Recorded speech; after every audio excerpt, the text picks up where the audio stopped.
Well, hello, it is Jamie J. I am the managing director and founder of Bottleneck Virtual Assistants, where we help you stop the bottleneck in your business. And today I am going to be talking about a pretty cool topic. That topic that I'm going to be discussing today has to do with whether or not knowing how to work in or on your business is different and or better. So hopefully this topic will resonate with you. And while I go ahead and get set up here, I'm going to be sharing this out a little bit. So I got to do a little bit of work here because I'm doing it on my own here, and I kind of enjoy this stuff. So is it okay to work on your business? So let me share this really quick. Bear with me. I'm getting there. Let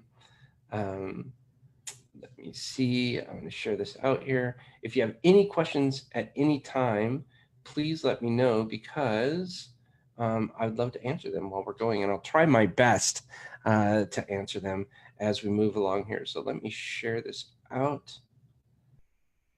Let me see. You working on your business or in your business.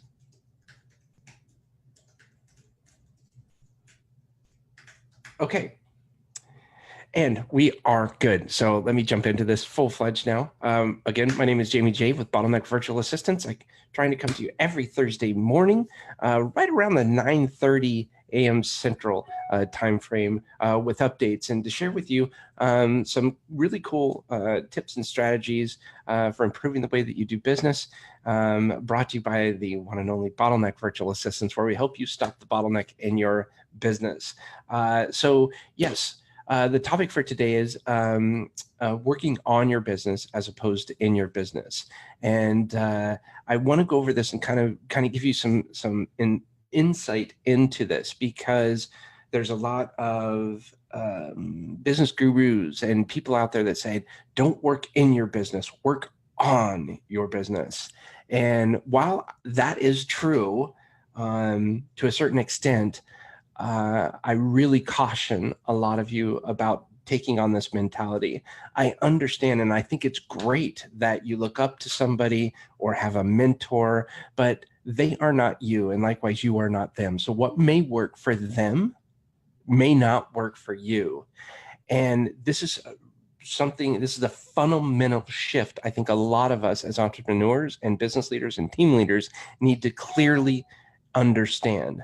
It's fantastic having mentors, because there are basic business principles that every business should apply in order to become successful, depending on what it is that you want to do. And if you're the kind of person that wants to have a business and grow that business and not turn it ultimately into a job, then you need to understand the difference between working on your business and working in your business, and when each one of those really means something.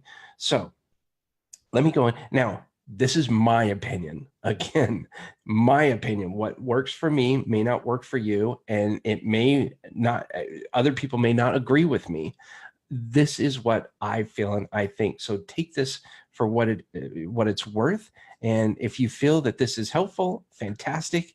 If you don't, man, let me know. Type away there. Ask me questions. I'll be happy to answer them. And let me see. I forgot. I got to put this up here really fast. Okay, so that way, if you do have questions, I can answer them. So yeah. So here's the difference: working on your business versus working in your business. Again, this is my opinion. Working in your business is getting into the nitty-gritty details, learning every aspect of your business. You're creating a business. You have to understand how it works. The emails that you put together, the systems that you create, the job roles that you create, everything that a business encompasses, you need to be, as a business owner starting out or revamping, you need to be really into those details. Why? Because you need to be able to communicate effectively what it is that your business does. And this is usually more so when you're starting up, a new business, or when you're trying to figure out why your business isn't growing. This is where you need to work in your business. Now, here's the difference between working on your business. Working on your business is kind of being able to plan for the future, looking at bigger picture items, not the mundane details that are the every single day-to-day operations. This is the difference. You're planning, you're being able to meet with, go to events and learn new strategies and new systems that you can employ in your business or deploy in your business. And there's a subtle difference. You're still working on the business, obviously. I here at Bottleneck at this very time and spending a lot of time working in my business and working on my business. My ultimate goal is to get to a point where I can work on my business and have the operations, the day-to-day operations taken care of, the details taken care of, so that way I can continue sharing the story of Bottleneck and helping people out by growing their businesses with virtual assistants. But I'm not quite there yet. And so one of the biggest challenges I think a lot of us do as business owners, especially starting out, is not working in our business enough. So we start our businesses. Why? Well, I can tell you why I started my business. Is I wanted to have a good life. I wanted to make an income. I wanted to share it with my girlfriend, with the family, be able to travel around, have fun. That's the reason that I started a business, because also I like doing things my way. And that has been a bit of a challenge, learning how to deal with that. Not having people tell me exactly what I needed to do for them, so that I would work my hindquarters off and not be able to do what I wanted to do. So I wanted to provide a nice, happy environment for myself. And I also am really big on culture. I wanted to have a lot of fun working, and I wanted to work with people I wanted to work with, the people that I wanted to choose to work with. So every single team member here at Bottleneck, I absolutely love working with them. There's not one person on the team that I have a challenge with. Now, that being said, we may have to deal with things from time to time, but as a whole, as a group, it's fantastic, an incredible culture. And that's what I would wish for you. So as we grow the business, I'm initially creating workflows and processes. And then what I'm doing is I'm handing that off to a team member, and that team member is probably going to improve upon that process, because that's where they're spending their time. If it's social media, they're spending their time on social media. If it's graphic design, they're spending their time on graphic design. If it's web development, they're spending their time on web development. So they really can improve upon those processes as they're living in that every single day, whereas I'm not. And some of the bigger picture things that I'm working on too is I'm working on making sure that we have good insurance, and making sure that we're doing everything legally, and that our accounting is up to speed and up to date. So these are some of the more big picture things that I'm looking at. Now, do I do the bookkeeping? Lord, no.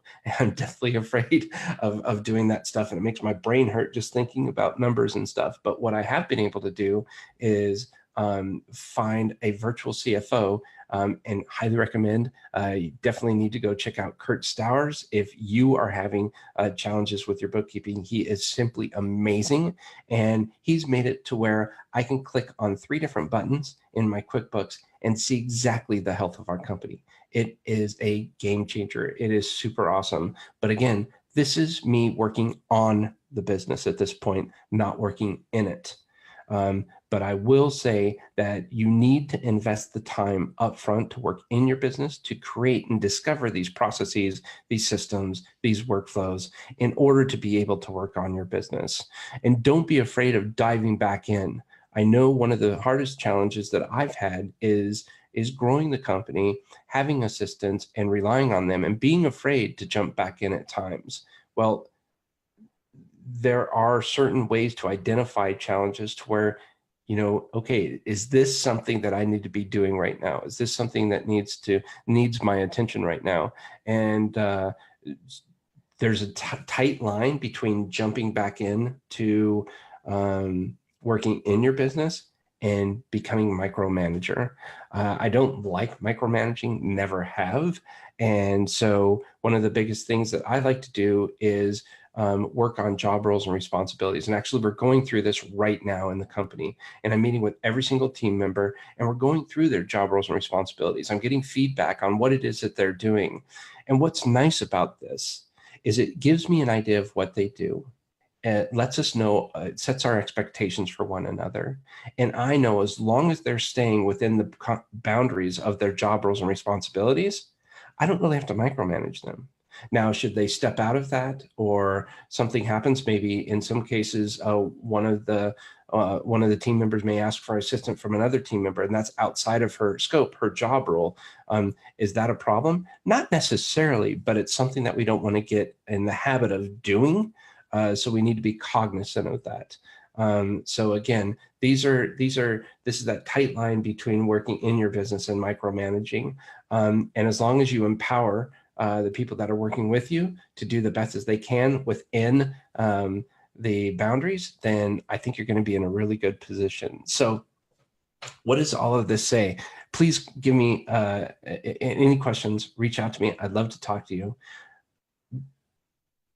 If you look at the difference between working in your business and working on your business, please work in your business, learn everything about it, know your business inside and out so that you can share the processes and the workflows and the systems that work best for you, so that when you do scale your company, you can easily hand that off to someone else. Because you have to keep in mind,